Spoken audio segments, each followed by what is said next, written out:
Quinta-feira, 8 horas da noite, teremos Vasco versus Fluminense no Maracanã, jogo válido pela semifinal da Copa do Brasil de 2025. Chegou o grande momento dos jogadores do Vasco poderem se redimir por essa temporada que fizeram com o torcedor. Foi uma temporada de muitos altos e baixos, mais baixos do que altos, é bem verdade, mas mesmo assim o Vasco resistiu e está na semifinal de uma das competições mais difíceis e mais importantes desse continente. O Vasco tem a chance de conquistar um título e voltar a ser campeão de uma competição importante depois de um longo período. E no vídeo de hoje eu vou te mostrar qual escalação o técnico Fernando Diniz vai colocar a campo para essa partida decisiva. Para você que vai ao Maracanã torcer pelo Vasco, acompanhar essa semifinal, esse espetáculo, cara, apoie até o último minuto.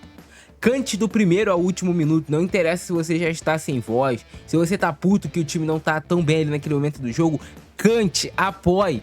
Vamos fazer a diferença na arquibancada. Só te peço isso. Eu vou estar lá e eu vou estar fazendo isso. Faça você também. E bora ver essa escalação do Vascão. E essa é a provável escalação do Vasco para essa partida de ida da semifinal da Copa do Brasil diante do Fluminense. O Vasco jogou o último jogo com seu time completamente reserva diante do Atlético Mineiro e tivemos um péssimo resultado, perdemos de 5-0. Vale ressaltar que eu acho que o Vasco não perderia por 5-0 se tivesse com 11 jogadores em campo. Poderia até perder o jogo, mas não de 5. O Hugo Moura foi expulso muito cedo, o que por consequência causou essa goleada gigante que o Vasco tomou do Atlético Mineiro, uma vergonha. Mas virando a chave, o Vasco vai com seu time titular e essa é a provável escalação. Léo Jardim no gol como goleiro titular. O Léo Jardim pode passar muito por ele essa classificação do Vasco. Eu falo tanto em questão de pênaltis, como ele já vem ajudando o Vasco em pênaltis, defendendo pênaltis importantes, mas também pode passar ali no decorrer do jogo, ele fazendo defesas importantes para o Vasco. Na lateral direita teremos o retorno de Paulo Henrique, que foi eleito ontem o melhor lateral direito do Campeonato Brasileiro, simplesmente isso, lateral de seleção. Quando o Paulo Henrique joga bem, reparem isso, se o Paulo Henrique estiver jogando bem, a tendência é que o time do Vasco todo cresça, porque o Paulo Henrique ajuda muito na defesa, ajuda muito no ataque, é um jogador extremamente participativo dentro de campo. Na dupla de zaga teremos a zaga titular, né?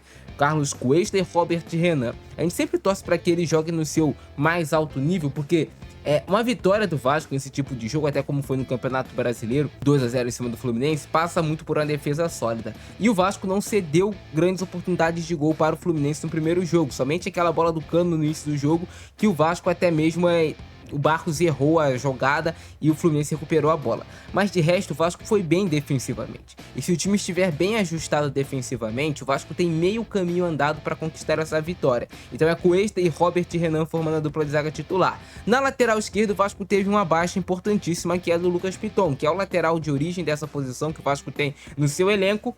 Tem o Leandrinho e tem o Vitor Luiz, mas esses caras não têm a menor condição de entrar em campo em uma semifinal de Copa do Brasil. E aí o Puma deve jogar improvisado na lateral esquerda do Vasco.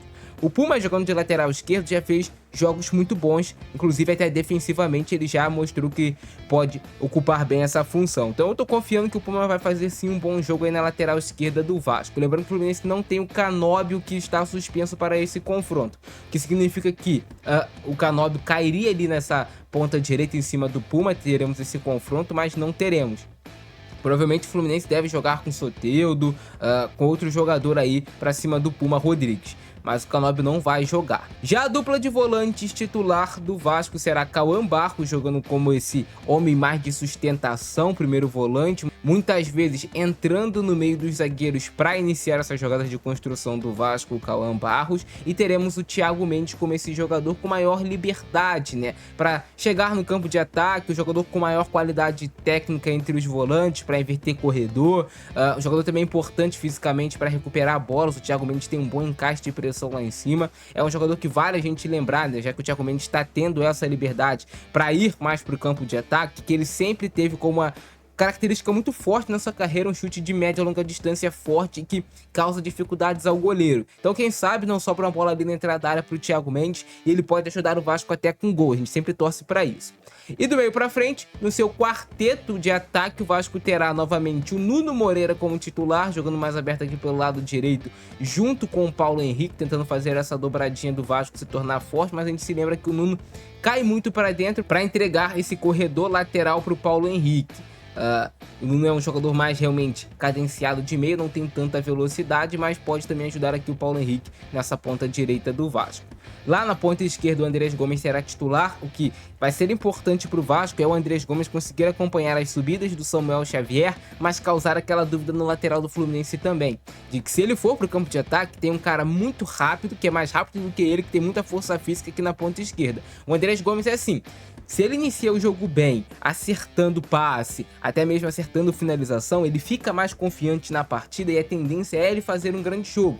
Agora, se ele começa errando as coisas, ele às vezes tende a fazer um jogo um pouco mais fraco, mas eu acho que o Andrés Gomes pode ser extremamente importante para o Vasco, principalmente aproveitando esse espaço nas costas do Samuel Xavier. Ele pode em algum momento ter embates contra o Thiago Silva, e aí ele vai precisar muito entender que o Thiago Silva é um zagueiro que vai muito bem até nos duelos, corpo a corpo e tudo mais, mas que não vai ter tanta força e velocidade para acompanhá-lo, e ele tem que utilizar esse espaço gerado às costas do zagueiro do Fluminense.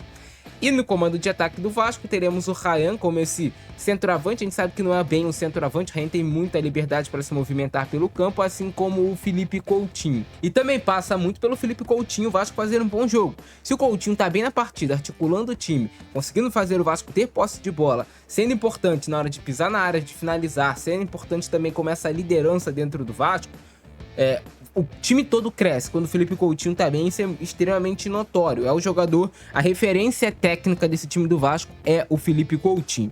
O Vasco tem um time jovem, uma média de idade até que baixa, né? Assim, se a gente parar pra olhar, que os jogadores acima de 30 anos no Vasco é somente o Coutinho e o Thiago Mendes, de resto são todos jogadores mais jovens. Então, esses caras podem construir uma história bonita no Vasco, pelo menos com esse título da Copa do Brasil.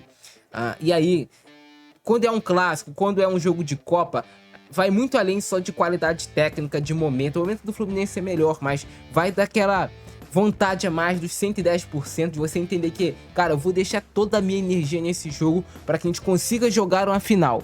E é isso. Eu quero saber a opinião de vocês aí embaixo sobre essa escalação do Vasco.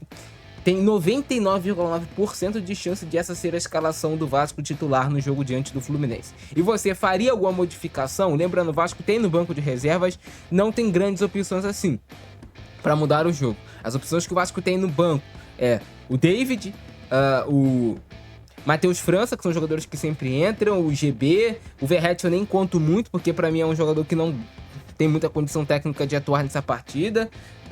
Mas é isso, o Vasco não tem muitas alternativas no banco de reservas e isso às vezes faz falta. Mas comente mais a opinião de vocês, deixa o like, se você quiser fazer sua doação para nossa caixinha de Natal que tá aí do lado, em algum canto da tela, é só você escanear o seu QR Code que você vai lá para a página e você pode mandar qualquer valor, a mensagem de áudio e tudo mais. Eu fico nessa, abração do Francesco, é nóis, fui!